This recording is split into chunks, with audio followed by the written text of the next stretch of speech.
আর 5টা লোকসভা কেন্দ্রের মতো ঝাড়গ্রামে ভোটের উত্তাপ নেই, কিন্তু গরমের দাপটে হাঁসফাঁস করছে ঝাড়গ্রাম। দিনের বেলায় 42 থেকে 45 ডিগ্রি সেলসিয়াস তাপমাত্রা বিরাজ করছে।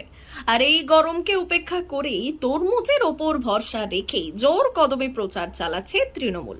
মূলত প্রচারের কৌশলও বদলে ফেলেছে তৃণমূল কংগ্রেস। সকাল এবং বিকালে প্রচার করছে তারা। ঝাড়গ্রাম লোকসভা কেন্দ্রের তৃণমূল কংগ্রেসের প্রার্থী কালীপদ সরেন শনিবার সকালে ঝাড়গ্রাম শহরের জুবলি মার্কেট, সবজি মার্কেট, মাছ মার্কেট ও কোর্ট রোড চত্বরে ভোট প্রচার করেন।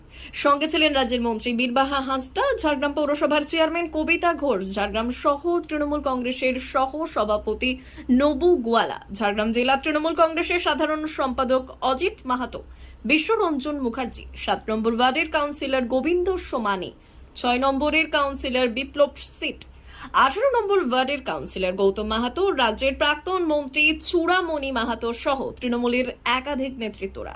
এদিন তৃণমূলের প্রার্থী কালীপদ বাবু সবজি মার্কেটে গিয়ে সবজি দর, মাছ মার্কেটে মাছের দর, ফল মার্কেটে ফলের দাম জিজ্ঞাসা করলেন।